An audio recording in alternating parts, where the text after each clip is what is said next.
روسی وزارت خارجہ کی جانب سے جاری بیان میں کہا گیا ہے کہ ایرانی جنرل کی ہلاکت سے مشرق وسطی میں کشیدگی میں اضافہ ہوگا۔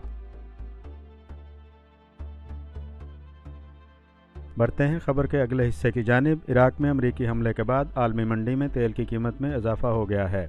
تفصیلات کے مطابق عراق کے دارالحکومت میں امریکی ڈرون حملے کے باعث ایرانی جنرل قاسم سلیمانی کی ہلاکت کے بعد خطے میں پیدا ہونے والی کشیدگی سے عالمی منڈی میں تیل کی قیمتوں میں اچانک اضافہ ہو گیا ہے۔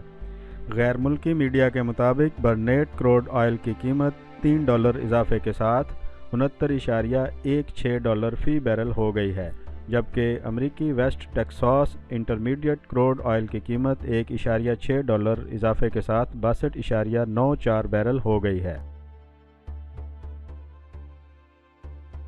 بڑھتے ہیں خبر کے اگلے حصے کی جانب۔ چین سے پاکستانیوں کے لیے ایک اور بہت بڑی خوشخبری آ گئی ہے۔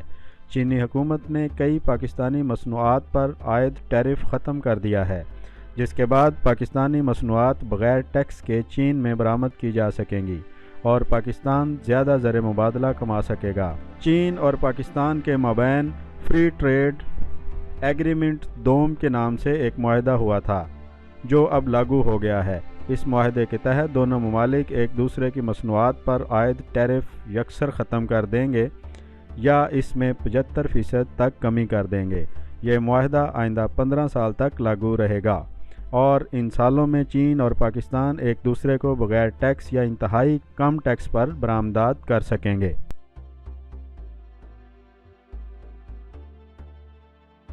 بڑھتے ہیں خبر کے اگلے حصے کی جانب۔ پاکستان کی فوج کے سربراہ کی مدت ملازمت میں توسیع کے لیے قومی اسمبلی کی قائمہ کمیٹی برائے دفاع نے آرمی ایکٹ میں ترمیمی بل کی منظوری دے دی ہے۔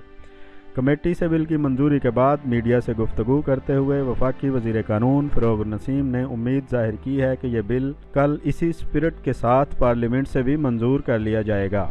انہوں نے کمیٹی سے بل کو متفقہ طور پر فوری منظور کیے جانے پر تمام اپوزیشن جماعتوں اور ان کی لیڈرشپ کا شکریہ ادا کیا۔ اس سے قبل یہ بل قومی اسمبلی میں پیش کیا گیا تھا۔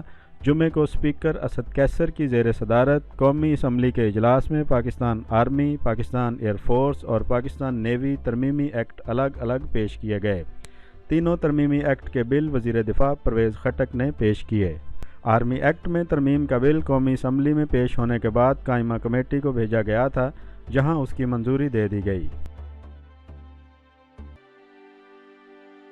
بڑھتے ہیں خبر کے اگلے حصے کی جانب۔ پاکستان کے لیے معاشی میدان سے اچھی اور بڑی خبر آ گئی۔ پاکستان کی اقتصادی ترقی کے لیے دیکھے جانے والے خواب کے لیے وزیر اعظم عمران خان کی کوششیں رنگ لے آئیں۔ تفصیلات کے مطابق سی پیک کے تحت ملک کے پہلے خصوصی اقتصادی زون پر کام کا آغاز ہو گیا۔ وزیر اعظم نے آج فیصل آباد میں علامہ اقبال انڈسٹریل سٹی کا افتتاح کر دیا۔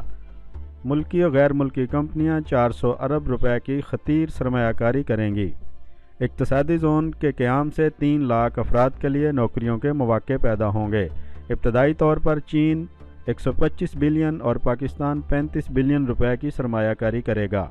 اقتصادی زون میں ٹیکسٹائل، فارماسیوٹیکل، کیمیکل کے پلانٹ لگائے جائیں گے۔ تعمیراتی میٹیریل، آٹو موبائل، اسٹیل اور لائٹ انجینئرنگ کی صنعتیں بھی قائم کی جائیں گی۔ حکومت نے اقتصادی زون کے لیے بجلی، پانی اور گیس کی بنیادی سہولیات مہیا کر دیں۔ 3200 ایکڑ پر مشتمل اقتصادی زون کا پہلا فیز 2 سال میں مکمل ہوگا۔ مکمل تعمیراتی کام 5 سال میں پورا کر لیا جائے گا۔ اقتصادی زون میں ریسکیو 1122 اور سیکیورٹی کی سہولیات دستیاب ہوں گی۔ ووکیشنل ٹریننگ انسٹیٹیوٹ اور سکلز ڈیولپمنٹ مراکز بھی قائم کیے جائیں گے۔ بڑھتے ہیں خبر کے اگلے حصے کی جانب۔ مشیر خزانہ عبدالحفیظ شیخ نے کہا ہے کہ ابوظہبی کے ولی عہد شیخ محمد بن زید النہیان نے وزیر اعظم عمران خان سے ملاقات میں $200 ملین کی سپورٹ کا اعلان کیا ہے۔ تفصیلات کے مطابق مشیر خزانہ عبدالحفیظ شیخ نے سماجی رابطے کی ویب سائٹ ٹویٹر پر اپنے پیغام میں کہا ہے کہ ابوظہبی کے ولی عہد نے $200 ملین کی سپورٹ کا اعلان کیا ہے۔ ان کے تعاون کرنے پر شکر گزار ہیں۔ مشیر خزانہ عبدالحفیظ شیخ نے کہا ہے کہ $200 ملین چھوٹے کاروبار اور روزگار کے لیے استعمال ہوں گے۔ مالی تعاون دونوں ممالک میں گہرے تعلقات کا عکاس ہے۔ بڑھتے ہیں خبر کے اگلے اور آخری حصے کی جانب۔ حکومت پنجاب نے محکمہ پولیس میں بھرتیوں پر عائد پابندی ختم کرتے ہوئے 310 نئی بھرتیوں کی منظوری دے دی ہے۔ پنجاب حکومت نے اداروں میں نئی بھرتیوں پر پابندی عائد کر رکھی تھی، تاہم اب صوبائی حکومت نے پنجاب پولیس میں بھرتیوں پر عائد پابندی ختم کر دی ہے اور پنجاب پولیس میں 310 نئی بھرتیوں کے لیے خصوصی طور پر منظوری بھی دے دی۔ اس ضمن میں اسٹینڈنگ کمیٹی برائے خزانہ نے محکمہ داخلہ کی جانب سے ارسال کردہ سمری منظور کر لی ہے۔